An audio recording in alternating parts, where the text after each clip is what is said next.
안녕하세요. 지혜의 숲에서 길을 찾는 여러분과 함께하는 시간입니다. 오늘 우리는 어쩌면 조금은 무겁고 또 어쩌면 우리 삶에 반드시 필요한 주제에 대해 이야기 나눠보고자 합니다. 바로 내 곁에 악한 사람을 어떻게 알아볼 수 있는가 하는 문제입니다. 우리가 떠올리는 악은 보통 영화나 소설 속 아주 특별하고 기괴한 모습의 악당을 떠올리게 합니다. 하지만 현실 속의 악은 그렇게 명확한 얼굴을 하고 있지 않습니다. 오히려 아주 매력적인 미소와 친절한 행동, 상냥한 말투라는 가면 뒤에 교묘하게 자신의 본 모습을 숨기고 있는 경우가 훨씬 많습니다. 그렇기에 우리는 때로 아무런 의심 없이 마음을 열었다가 깊은 상처를 입고 배신감에 몸서리치기도 합니다. 오늘 우리가 나누는 이 이야기는 우리 삶을 파괴하는 독이 되는 관계로부터 우리 자신과 사랑하는 사람들을 지키기 위한 최소한의 방어막이자 사람을 꿰뚫어보는 지혜의 눈을 뜨게 하는 여정이 될 것입니다.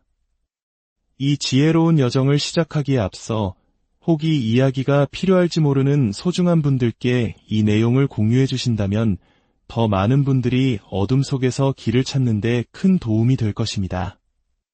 여러분의 그 선한 나눔이 축복으로 돌아오기를 진심으로 기원합니다. 자, 그럼 시작하겠습니다. 악한 사람을 구별하는 첫 번째 신호는 바로 공감 능력의 부재입니다. 공감이란 무엇일까요? 다른 사람의 감정을 이해하고 그 감정을 함께 느끼는 능력입니다. 타인의 기쁨을 내 기쁨처럼 진심으로 축하해주고 타인의 슬픔에 깊이 마음 아파하며 위로를 건넬 수 있는 능력. 이것은 우리 인간을 인간답게 만드는 가장 근본적인 감정의 연결고리입니다. 어쩌면 우리 한국인들이 예로부터 소중히 여겨온 정이라는 깊은 유대감의 뿌리 역시 이 공감 능력에 맞닿아 있을 겁니다.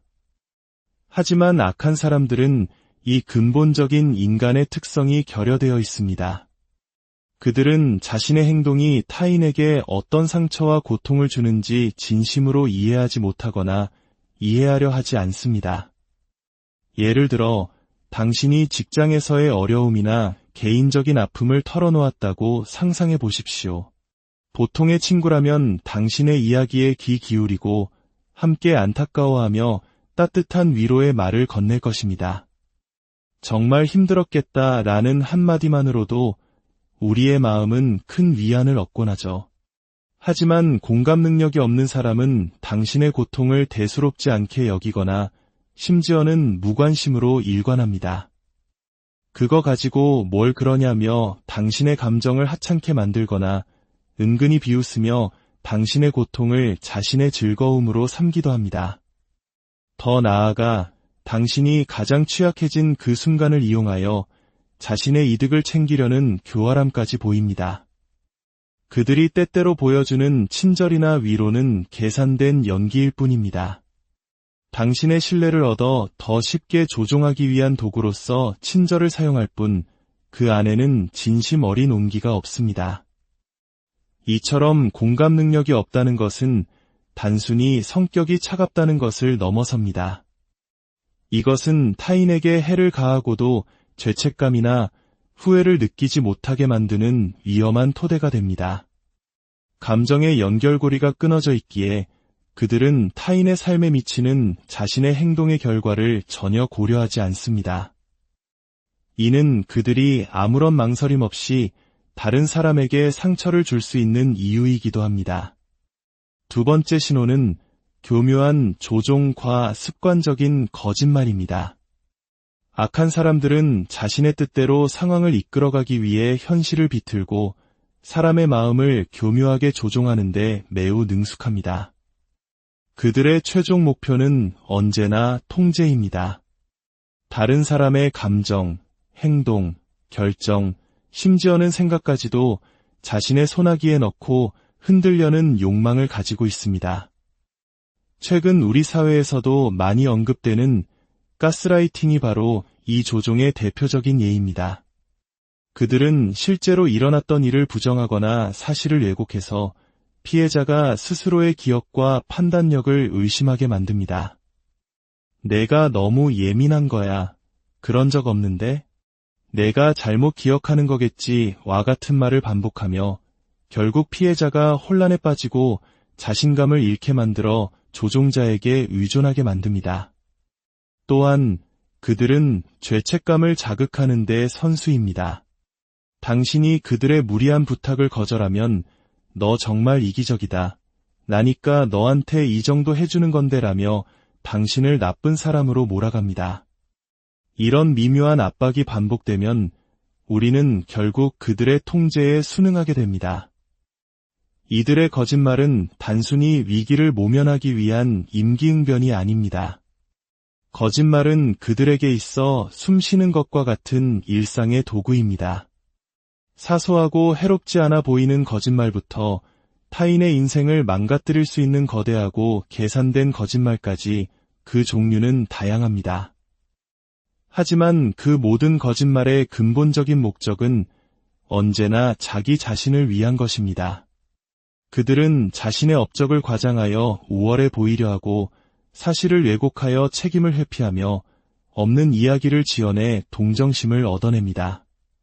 시간이 지나면서 그들의 말에는 모순이 쌓이고 누구를 만나느냐에 따라 이야기가 수시로 바뀌는 것을 발견하게 될 것입니다. 이러한 조종과 거짓말의 가장 무서운 점은 그것이 매우 교묘하고 미묘하게 이루어진다는 것입니다. 겉으로 보기에는 해롭지 않은 것처럼 보이기 때문에 많은 사람들이 그 위험성을 과소평가합니다. 하지만 반복되는 조종은 서서히 우리의 영혼을 갉아먹고 신뢰를 무너뜨리며 건강한 판단력을 마비시킵니다. 세 번째 신호는 타인의 고통을 즐기는 잔인함입니다. 대부분의 사람들은 다른 사람이 고통받는 것을 보면 본능적으로 불편함과 연민을 느낍니다. 하지만 악한 사람들은 정반대입니다.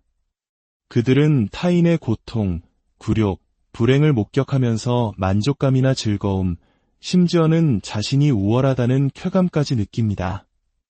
이는 단순히 타인에게 무관심한 것을 넘어선 매우 의식적인 악의의 발현입니다. 그들은 다른 사람의 실패나 실수를 집요하게 물고 늘어지며 조롱하고 작은 굴욕을 주는 상황을 즐깁니다.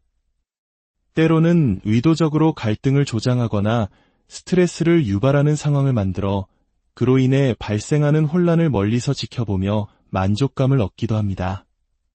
그들의 잔인함은 감정적인 영역에서 더욱 두드러집니다.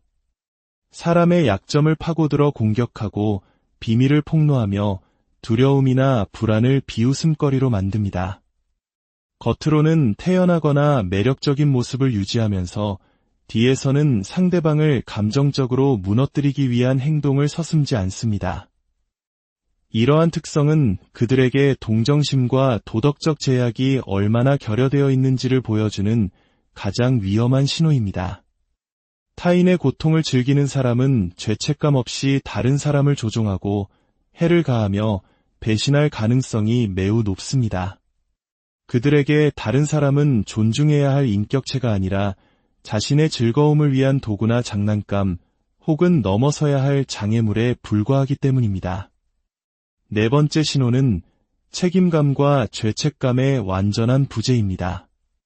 책임감이란 자신의 행동과 결정, 그리고 그 결과에 대해 기꺼이 책임을 지려는 의지입니다.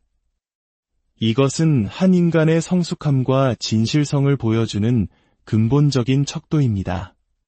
하지만 악한 사람들은 끊임없이 이 책임을 회피합니다. 어떤 문제가 발생했을 때 그들은 결코 내 잘못이다 라고 말하지 않습니다. 명백한 증거가 있음에도 불구하고 그들은 항상 다른 사람이나 환경 탓으로 돌립니다. 내가 먼저 그렇게 행동했기 때문이야. 상황이 어쩔 수 없었어. 와 같은 변명과 합리화를 통해 자신의 행동을 정당화합니다. 그들이 간혹 사과를 할 때도 있습니다. 하지만 그 사과는 진심 어린 뉘우침에서 나온 것이 아닙니다. 비난을 피하거나 신뢰를 다시 얻거나 불리한 상황을 잠시 모면하기 위한 전략적인 행동일 뿐입니다. 그들의 행동은 사과 후에도 결코 변하지 않으며 똑같은 해로운 행동이 반복되는 패턴을 보이게 됩니다.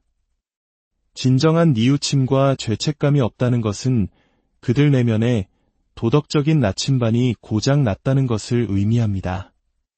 죄책감이나 공감 능력이 그들의 선택을 인도하지 않기 때문에 그들은 반복적으로 남에게 상처를 주고 속이는 행동을 자유롭게 할 수 있습니다. 실수로부터 배우거나 윤리적인 경계를 고려할 가능성이 거의 없으므로 그들의 행동은 예측 불가능하며 파괴적일 수 있습니다. 우리는 오늘 악한 사람들의 몇 가지 두드러진 특징들을 살펴보았습니다. 공감 능력의 부재, 교묘한 조종과 거짓말, 타인의 고통을 즐기는 잔인함, 그리고 책임감과 죄책감의 부재.